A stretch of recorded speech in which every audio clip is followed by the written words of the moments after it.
Capítulo 6. Pedindo aquilo que enriquecerá nossa vida.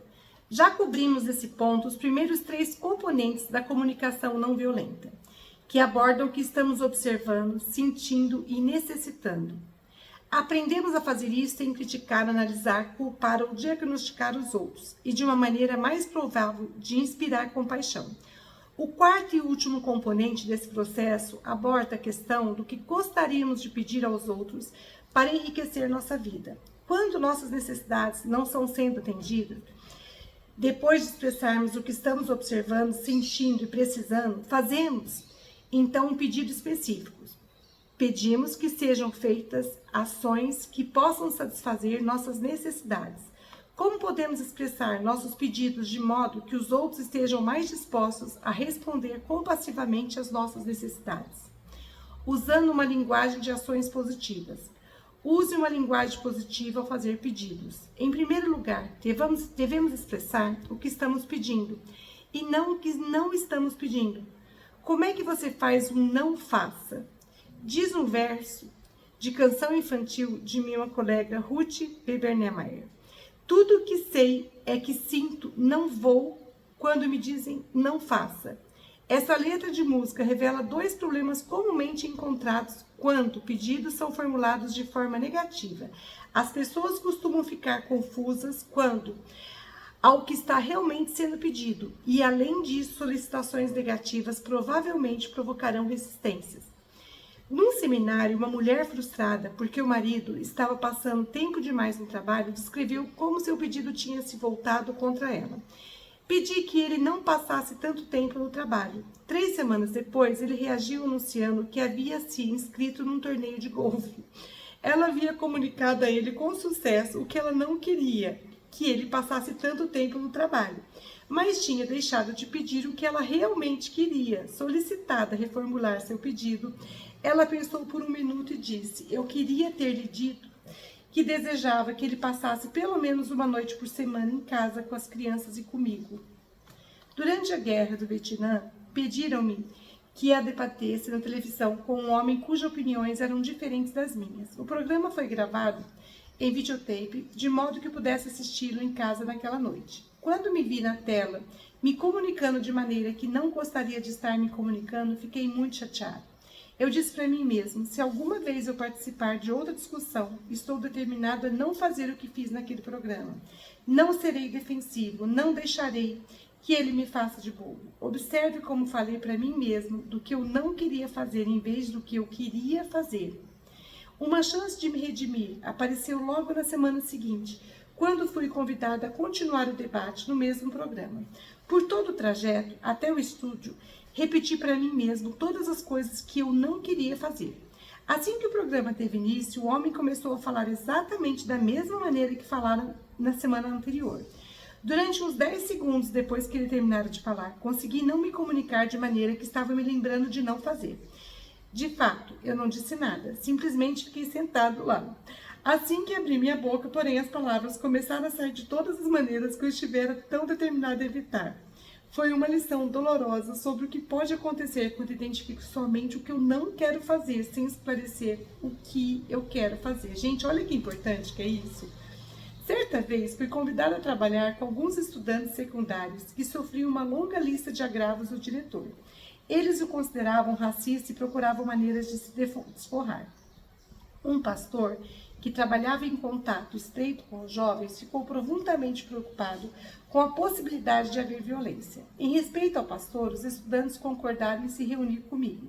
Eles começaram descrevendo o que eles viam com a discriminação da parte do diretor. Depois de ouvir várias de suas acusações, sugeri que, ao continuarem, eles esclarecessem o que desejavam do diretor.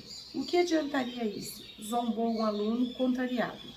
Nós já fomos falar com ele para dizer o que queremos. A resposta dele foi: saiam daqui, não preciso que sua gente venha me dizer o que fazer. Perguntei aos alunos o que eles haviam pedido ao diretor. Eles se lembravam de ter dito que não queriam o que lhes dissesse como usar o cabelo. Sugeri que eles poderiam ter recebido uma resposta mais cooperativa se eles tivessem expresso o que queriam, em vez de o que não queriam. Eles também haviam dito ao diretor que gostariam de ser tratados com justiça. ao que ele se tornara defensivo, negando com veemência jamais ter sido injusto. Arrisquei o palpite de que o diretor teria reagido mais favoravelmente se eles tivessem reivindicado ações mais específicas, em vez de pedirem em comportamento vago como tratamento justo. Trabalhando juntos, encontramos maneiras de expressar suas solicitações numa linguagem de ação positiva. No final da reunião, os alunos haviam especificado 38 atitudes que gostariam que o diretor tomasse, incluindo gostaríamos que o senhor concordasse com a participação de alunos negros nas decisões sobre as normas do vestuário e gostaríamos que o senhor se referisse a nós como alunos negros e não como sua gente. No dia seguinte, os alunos apresentaram suas reivindicações ao diretor, usando a linguagem de ações positivas que havíamos praticado naquela noite. Recebi um telefonema eufórico deles. O diretor havia concordado com todas as 38 reivindicações. Além de utilizarmos uma linguagem positiva, devemos evitar frases vagas, abstratas ou ambíguas e formular nossas solicitações na forma de ações concretas que os outros possam realizar.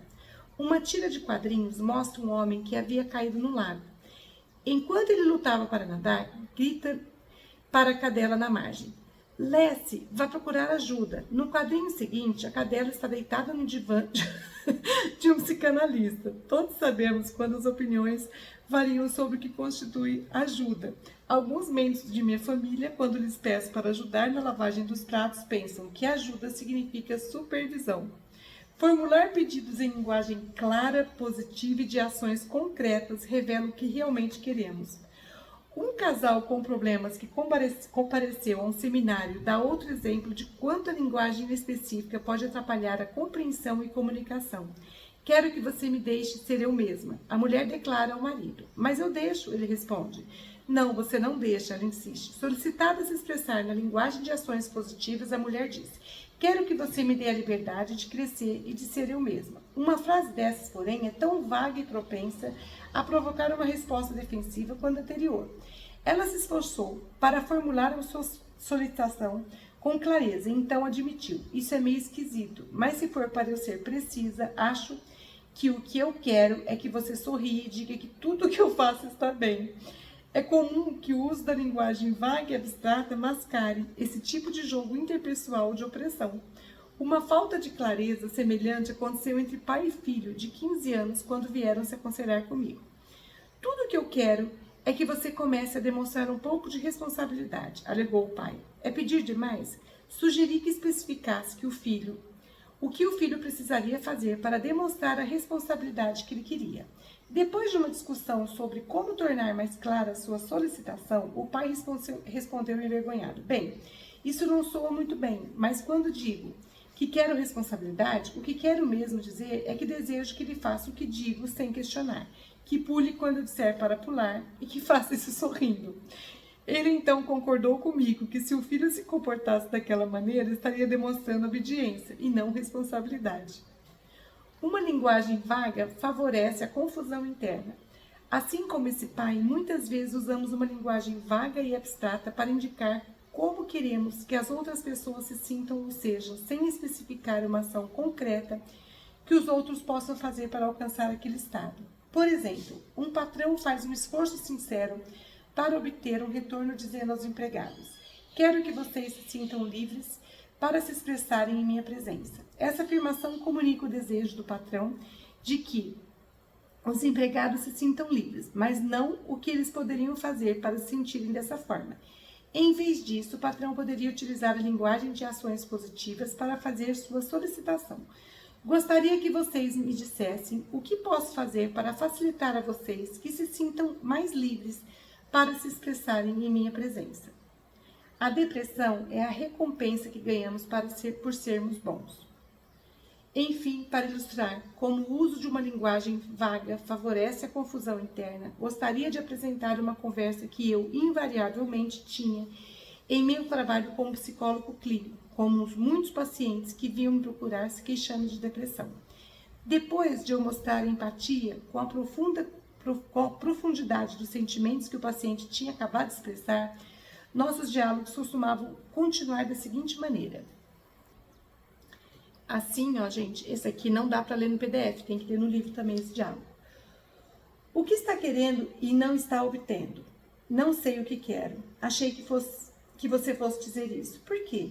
Minha teoria é que ficamos deprimidos porque não estamos obtendo o que queremos. E isso acontece porque nunca nos ensinaram a obter o que queremos. Em vez disso, fomos ensinados a ser bons meninos e meninas e bons pais e mães. Se vamos ser qualquer uma dessas coisas, é melhor nos acostumarmos a ficar deprimidos. A depressão é a recompensa que ganhamos por sermos bons. Mas se você quer sentir-se melhor, esclareça o que gostaria que as pessoas fizessem para tornar a vida mais maravilhosa para você. Eu só quero que alguém me ame. Isso não é pedir demais, é?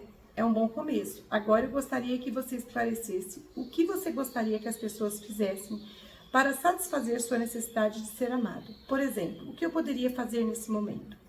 Bem, o senhor sabe, não estou certo de que saiba.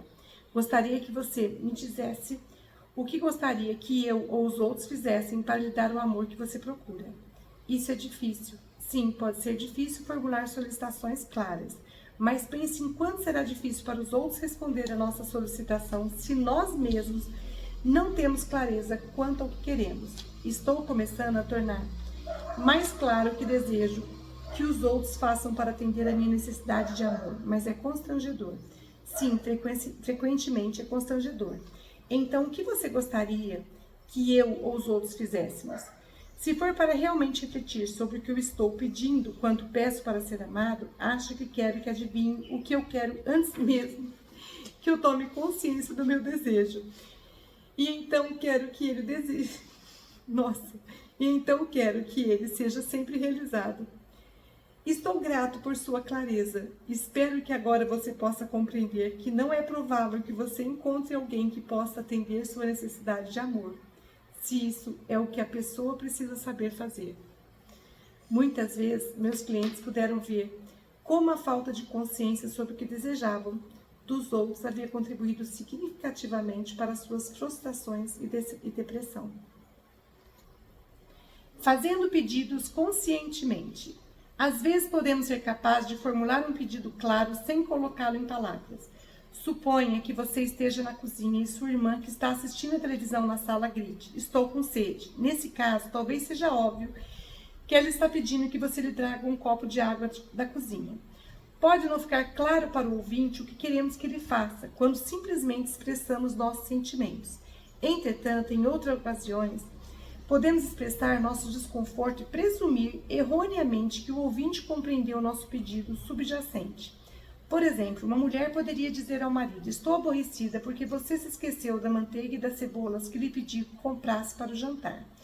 Embora para ela possa parecer óbvio que ela está pedindo para ele voltar à loja, o marido pode pensar que suas palavras foram ditas apenas para ele sentir-se culpado. É comum não termos consciência do que estamos pedindo. É ainda mais comum que, ao falar simplesmente, não tenhamos consciência do que estamos pedindo quando falamos. Conversamos com os outros ou falamos a eles sem saber como estabelecer um diálogo em conjunto com eles. Jogamos palavras e usamos a presença dos outros como se fosse uma cesta de lixo. Nessas situações, o ouvinte, incapaz de discernir uma solicitação clara nas palavras de quem fala, pode sentir o tipo de desconforto ilustrado no caso a seguir. Eu estava sentado em frente a um casal no trenzinho que levava os passageiros aos seus respectivos terminais no aeroporto de Dallas. Para passageiros que estão com pressa para pegar um avião, o ritmo de lesma do trem pode muito bem ser irritante. O homem se virou para a esposa e disse com intensidade: nunca vi um trem andar tão devagar em toda a minha vida. Ela não disse nada, parecendo tensa e desconfortável a respeito de que resposta ele estava esperando dela. Ele então fez com que muitos de nós fazemos quando não estamos obtendo a resposta que queríamos. Ele se repetiu. Numa voz acentuadamente mais forte, ele exclamou: nunca vi um trem andar tão devagar em toda a minha vida. A esposa, sem saber o que responder, pareceu ainda mais perturbada. Em desespero, ela se virou para ele e disse: a velocidade deles é controlada eletronicamente. Eu não esperava que essa informação o satisfazesse. E de fato não o satisfez, pois ele repetiu pela terceira vez e ainda mais alto: nunca vi um trem andar tão devagar em toda a minha vida. A paciência da mulher estava claramente esgotada, pois ela retrucou irritada. Bem, o que você quer que eu faça? Que salte lá para fora e empurre? Agora havia duas pessoas angustiadas. Solicitações não acompanhadas dos sentimentos e necessidades do solicitante podem soar como exigências. Que tipo de resposta o homem estava querendo? Acredito que ele queria ouvir que seu desconforto estava sendo compreendido. Se a esposa tivesse sabido disso, ela poderia ter respondido: parece que você está com medo de que percamos nosso avião e contrariado porque preferiria um trem mais rápido ligado nesses terminais. No diálogo acima, a mulher escutou a frustração do marido, mas não conseguiu entender o que ele estava pedindo. Igualmente problemática é a situação oposta. Quando as pessoas fazem seus pedidos sem primeiro comunicar os sentimentos e necessidades por trás deles. Isso é especialmente verdadeiro quando o pedido assume a forma de uma pergunta. Por que você não vai cortar o cabelo? Essa pergunta pode facilmente ser entendida pelos jovens como uma exigência ou um ataque, a menos que os pais se lembrem de primeiro revelar seus próprios sentimentos e necessidades. Estamos preocupados porque seu cabelo está ficando tão comprido que pode impedir você de ver as coisas, especialmente quando está em sua bicicleta. Que tal cortá-lo? Quanto mais claro formos a respeito do que queremos obter, mais provável será que o consigamos. Entretanto, é mais comum que as pessoas conversem sem estar conscientes do que estão pedindo. Não estou pedindo nada, elas podem observar, apenas tive vontade de dizer isso. Acredito que sempre que dizemos a outra pessoa, estamos pedindo alguma coisa em troca. Pode ser simplesmente uma conexão de empatia, um reconhecimento verbal ou não verbal, como no caso do homem no trem, de que nossas palavras foram compreendidas. Ou podemos estar pedindo honestidade, desejamos saber qual é a reação honesta do ouvinte a nossas palavras. Ou ainda podemos estar pedindo uma ação que satisfaça as nossas necessidades. Quanto mais claros formos a respeito do que queremos da outra pessoa, mais provável será que as nossas necessidades sejam atendidas. Pedindo o retorno. Para ter certeza de que a mensagem que enviamos é a mesma que foi recebida, podemos pedir ao ouvinte que a repita para nós. Como sabemos, a mensagem que enviamos nem sempre é a mensagem que é recebida. Geralmente dependemos de pistas verbais para determinar se nossa mensagem foi compreendida de maneira que queríamos. Mas, se não temos certeza de que foi recebida como pretendíamos, precisamos ter uma maneira de solicitar claramente uma resposta que nos diga como a mensagem foi ouvida, de modo que corrija qualquer mal-entendido. Em algumas ocasiões, basta uma pergunta simples como: está claro? Em outras, para nos sentirmos confiantes de que fomos realmente compreendidos, precisamos de mais do que um sim, entendi. Nessas ocasiões, podemos pedir aos outros para nos repetirem em suas próprias palavras o que eles nos ouviram dizer. Temos então a oportunidade de reformular partes de nossa mensagem de modo que resolva qualquer discrepância que possamos ter notado no retorno que recebemos. Por exemplo, uma professora se aproxima de um aluno e diz: Pedro, fiquei preocupada quando dei uma olhada em meu diário de classe de ontem. Quero ter certeza de que você sabe dos trabalhos da casa dos quais dei falta. Você pode passar em minha sala depois da aula? Pedro resmunga: ok, eu sei. E então vira as costas, deixando a professora sem saber se a sua mensagem foi recebida com precisão. Então ela pergunta: você poderia repetir o que eu acabei de dizer?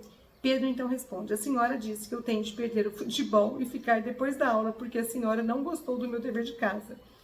Tendo confirmado as suas suspeitas de que Pedro não ouviu a mensagem que ela poderia transmitir, a professora tentou recolocá-la, mas toma cuidado com sua próxima observação. Expresse apreciação quando o ouvinte tenta atender a seu pedido de repetição.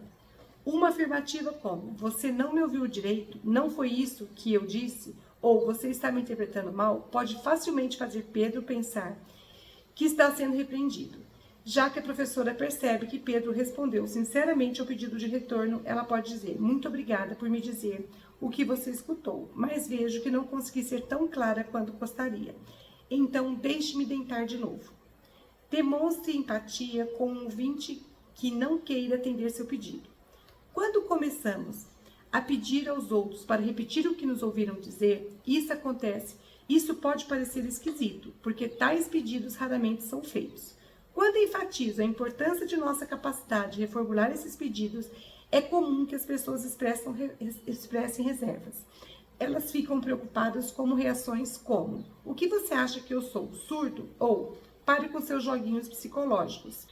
Para evitar esse tipo de resposta, podemos explicar às pessoas com antecedência, porque às vezes poderemos pedir que elas repitam por nossas palavras, deixando claro que não estamos testando sua capacidade auditiva, e sim nos certificando de que nos expressamos com clareza. Entretanto, se o ouvinte responder: ouvi o que você disse, não sou estúpido, então temos a opção de nos concentrarmos em seus sentimentos e necessidades e perguntar em voz alta ou em silêncio: você está dizendo que ficou chateado porque deseja respeito por sua capacidade de compreender as coisas?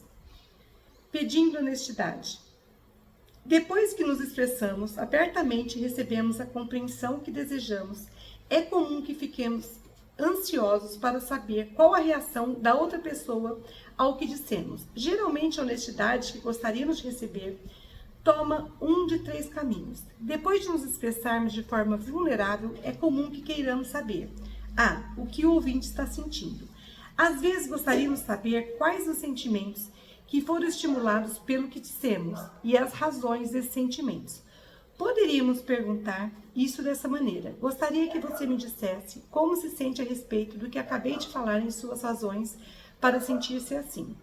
B. O que o ouvinte está pensando? Ou, outras vezes, gostaríamos de saber algo a respeito de pensamentos do nosso interlocutor em resposta ao que ele acabou de ouvir-nos dizer. Nesses momentos, é importante especificar que pensamentos gostaríamos que ele compartilhasse conosco. Por exemplo, poderíamos dizer: gostaria que você me dissesse se prevê que minha proposta terá sucesso, e caso contrário, o que você acha que pode impedir seu sucesso, em vez de simplesmente: gostaria que me dissesse o que acha do que acabei de dizer. Quando não especificamos quais os pensamentos que gostaríamos de saber, a outra pessoa pode se demorar respondendo com pensamentos que não são o que procuramos. C. Se o ouvinte está disposto a tomar determinada atitude. Às vezes ainda gostaríamos de saber se a pessoa está disposta a tomar certas atitudes que recomendamos. Um pedido dessas poderia ser: gostaria que você me dissesse se estaria disposto a adiar nosso encontro por 1 semana. O uso da comunicação não violenta requer que estejamos conscientes da forma específica de honestidade que desejamos receber, que façamos esse pedido de honestidade em linguagem objetiva. Fazendo pedidos a um grupo. Quando nos dirigimos a um grupo, é especialmente importante que sejamos claros a respeito do tipo de compreensão ou honestidade que desejamos obter dele depois de nos expressarmos. Quando não somos claros quanto a respostas que desejamos, podemos iniciar conversas improdutivas que terminam sem satisfazer as necessidades de ninguém. Ocasionalmente, fui convidado a trabalhar com grupos de cidadãos preocupados com o racismo em suas comunidades. Um problema que é comum aparecer nesses grupos é que suas reuniões são tão tediosas e infrutíferas. Essa falta de produtividade é muito dispendiosa para os membros, que não raro devem gastar seus limitados recursos para providenciar transportes e cuidar das crianças, para que possam comparecer às reuniões. Frustrados com as longas discussões que ofereciam poucos rumos, muitos membros abandonaram os grupos, declarando que aquelas reuniões eram uma perda de tempo. Além disso, as mudanças institucionais que eles estão lutando para fazer geralmente não são do tipo que acontece rápido ou facilmente. Por todas essas razões, quando esses grupos efetivamente se reúnem, é importante que eles usem bem o tempo de que dispõem juntos. Conheci os membros de um desses grupos que havia se organizado para produzir mudanças no sistema escolar local. Eles acreditavam que vários pontos do sistema escolar eram discriminatórios para com os alunos com base na raça. Pelo fato das suas reuniões serem improdutivas e o grupo estar perdendo membros, eles me convidaram para observar as suas discussões. Sugeri que eles conduzissem sua reunião como de costume, e eu lhes diria se visse qualquer maneira pela qual a comunicação não violenta pudesse ser útil. Um homem iniciou a reunião chamando a atenção do grupo para um artigo recente no jornal, do qual uma mãe afro-americana fazia reclamações e manifestava preocupações a respeito de como o diretor da escola tratava a filha dela. Em resposta, uma mulher contou uma situação que havia ocorrido com ela quando era aluna da mesma escola. Um a um, os membros relataram experiências semelhantes. Depois de 20 minutos, perguntei ao grupo se suas necessidades estavam sendo atendidas pela discussão em andamento. Ninguém disse que sim. Isso é o que acontece em nossas reuniões, disse um homem indignado. Tenho coisas melhores a fazer com meu tempo do que sentar aqui e ouvir as mesmas besteiras de sempre. Num grupo, perde-se muito tempo quando as pessoas não estão certas de que tipo de respostas desejam em retorno às suas palavras. Dirigi-me então ao homem que havia iniciado a discussão. Você poderia me dizer que resposta estava esperando ao grupo ao trazer o artigo de jornal? Achei que fosse interessante, ele respondeu. Expliquei que eu estava perguntando que tipo de resposta ele desejava obter do grupo e não o que ele achava do artigo. Ele pensou um pouco e então admitiu, não tenho certeza do que queria. E acredito que essa seja a razão pela qual 20 minutos de precioso tempo do grupo haviam sido desperdiçados num discurso infrutífero.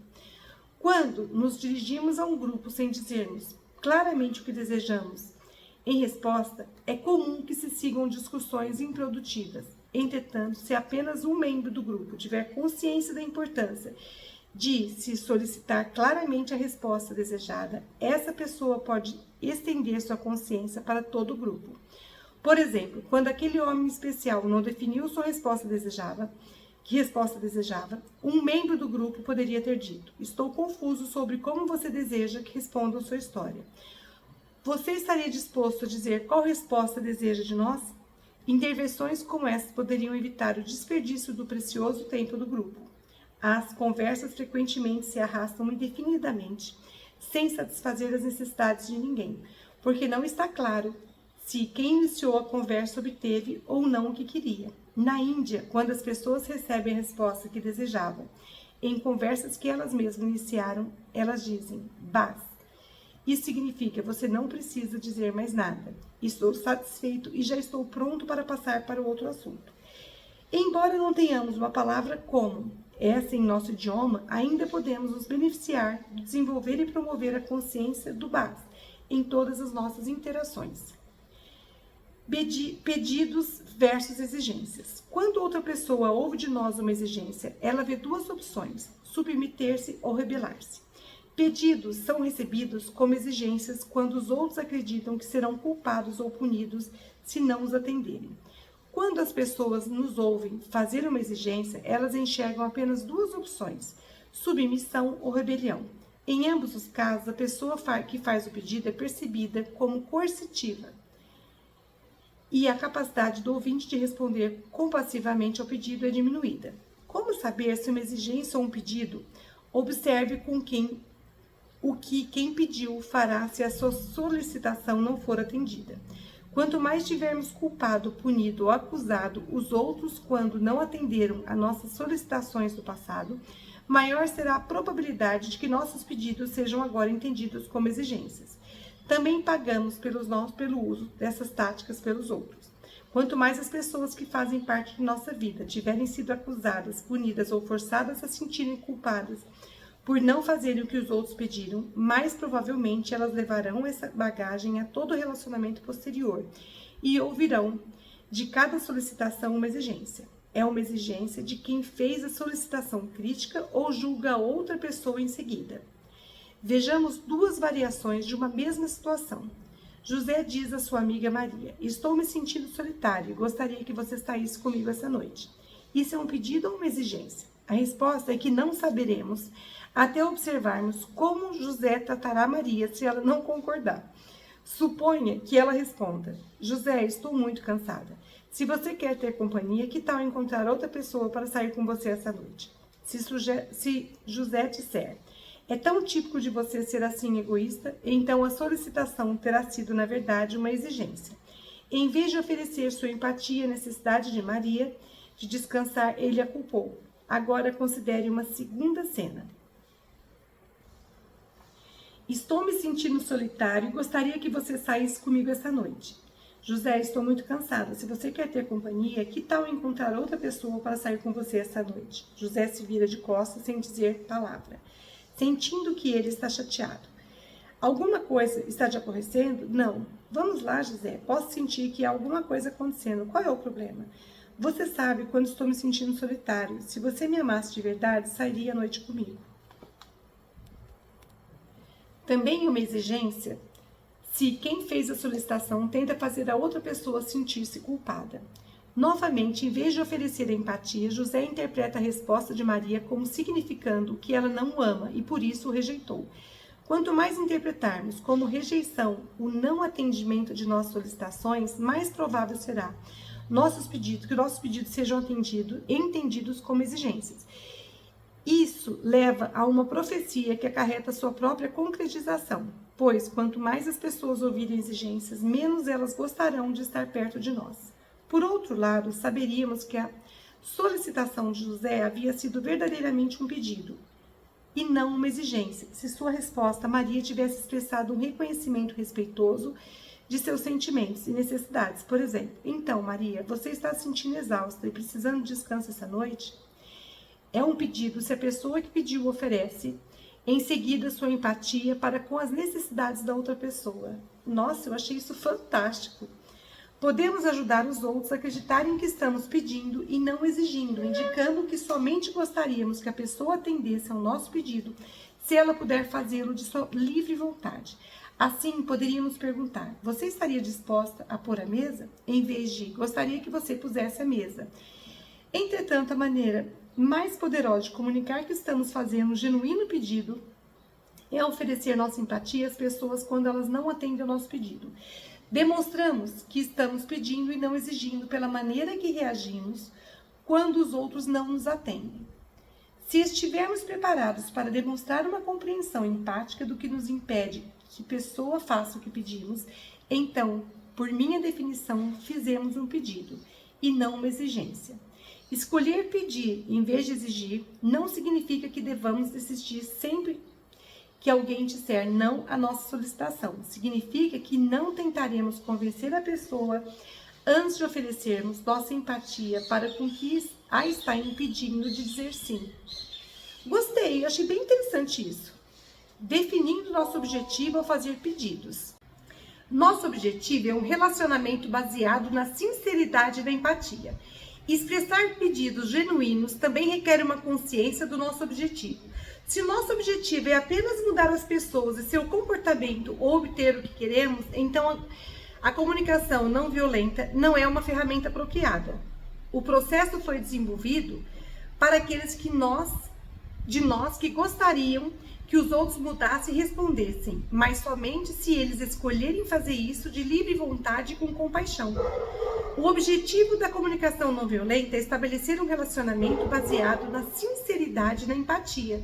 Quanto os outros confiam que nosso compromisso maior é com a qualidade do relacionamento e que esperamos que esse processo satisfaça as necessidades de todos, então elas podem confiar que nossas solicitações são verdadeiramente pedidos e não exigências camufladas. É difícil manter a consciência desse objetivo, especialmente com pais, professores, gerentes e outros cujo trabalho se baseia em influenciar pessoas e obter resultados comportamentais. Uma mãe que voltava a um de meus seminários depois do intervalo do almoço anunciou: Marshall, fui para casa e tentei, não funcionou. Pedi que ela descrevesse o que fizera.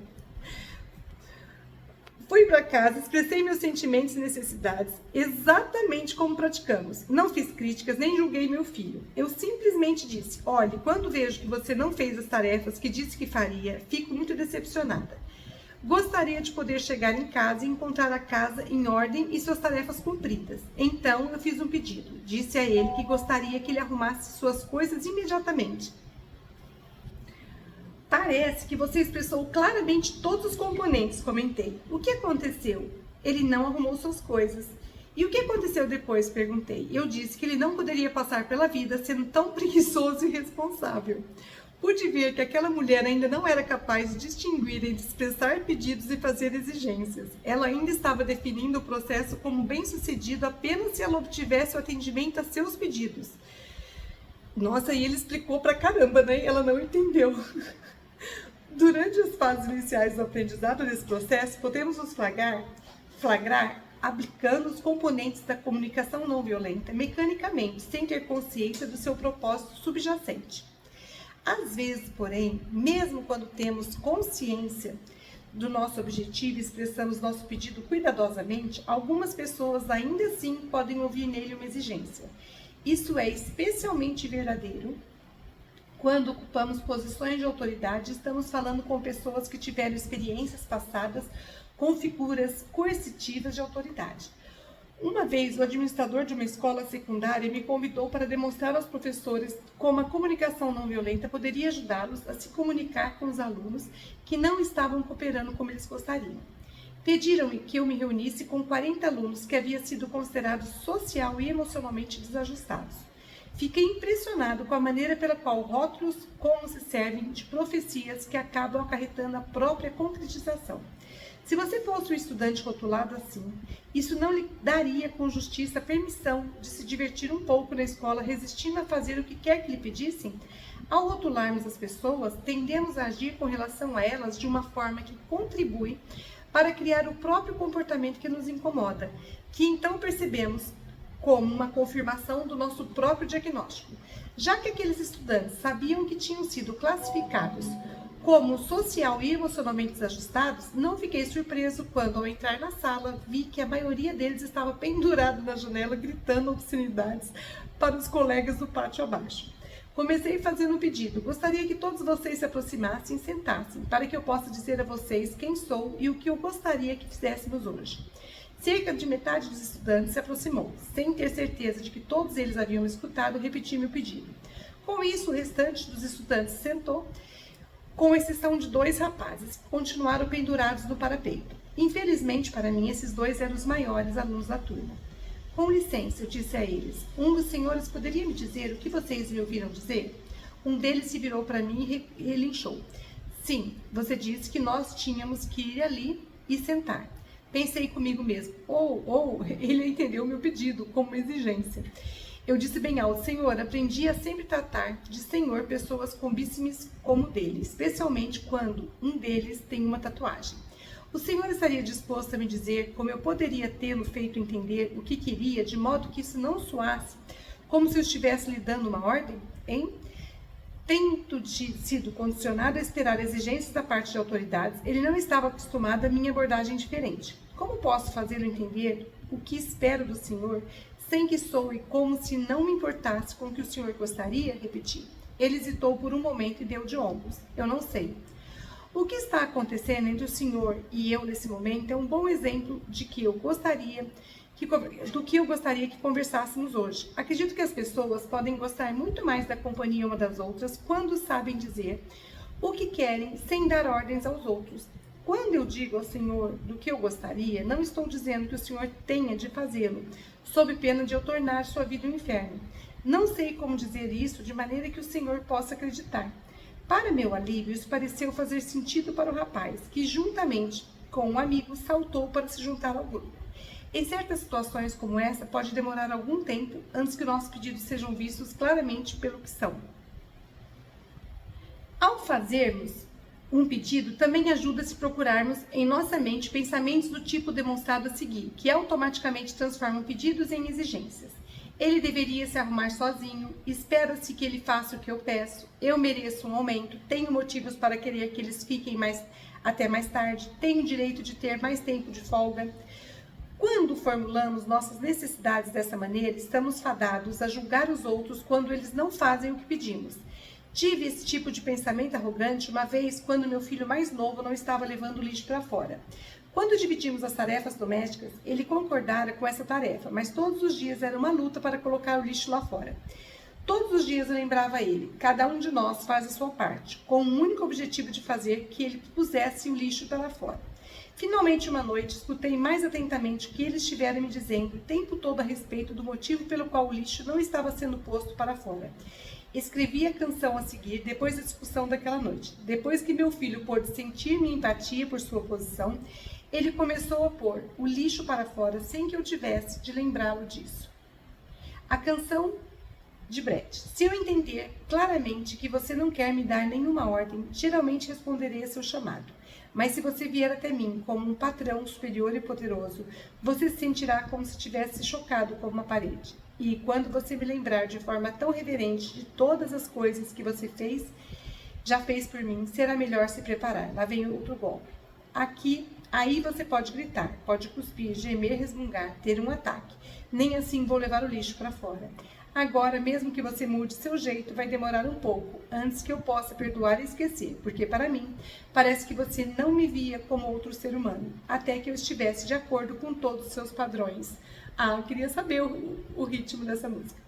Resumo, o quarto componente da comunicação não violenta aborda a questão do que gostaríamos de pedir uns aos outros para enriquecer nossa vida. Tentamos evitar frases vagas, abstratas ou ambíguas, e nos lembramos de usar uma linguagem de ações positivas ao declararmos o que estamos pedindo em vez do que não estamos.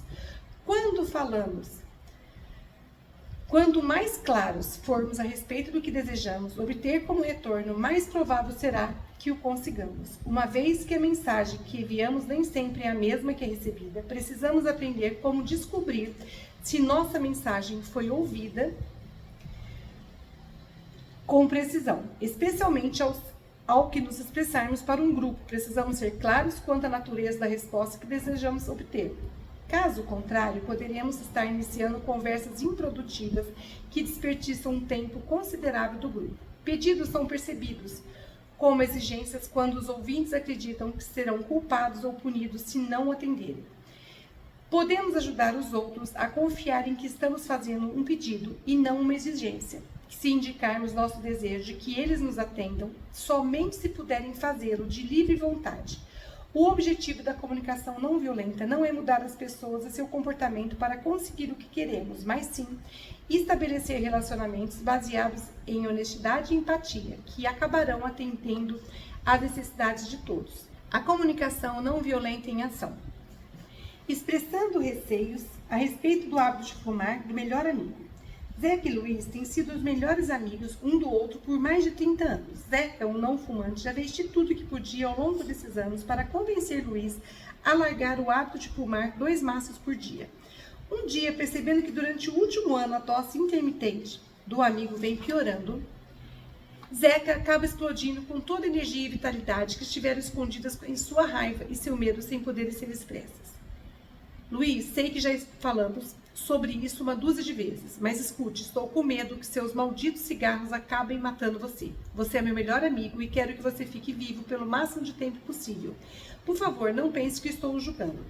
Não estou apenas realmente preocupado. No passado, quando Zeca tentara fazê-lo parar, Luiz frequentemente acusava Zeca de estar julgando. Não, sei que você está preocupado, somos amigos há muito tempo. Fazendo um pedido, você gostaria de parar? Bem que eu queria. Ouvindo os sentimentos e necessidades que impedem que Luiz concorde em atender ao pedido. Você está com medo de tentar porque não quer fracassar? É. Você sabe quantas vezes eu já tentei. Conheço gente que me despreza porque não consigo parar. Adivinhando o que Luiz gostaria de pedir. Eu não desprezo você. E se você tentasse e falhasse de novo, eu ainda assim não o faria. Eu só gostaria que você tentasse. Obrigado, mas você não é o único. É todo mundo. Posso ver nos olhos deles. Eles acham que sou um fracasso. Demonstrando empatia com o sentimento de Luiz. É demais ter de se preocupar com o que os outros podem pensar. Quando parar de fumar já é difícil bastante. Eu realmente odeio a ideia de que possa ser um viciado, que tenho alguma coisa que não posso controlar.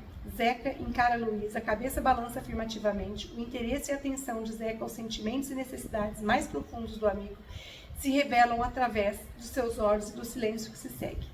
Quero dizer, eu nem gosto mais de fumar. Você se sente uma palha se fuma em público. É embaraçoso. Continuando a demonstrar empatia. Parece que você realmente gostaria de parar, mas está com medo de não conseguir. E do que isso faria sua autoimagem e autoconfiança? Sim, acho que é isso.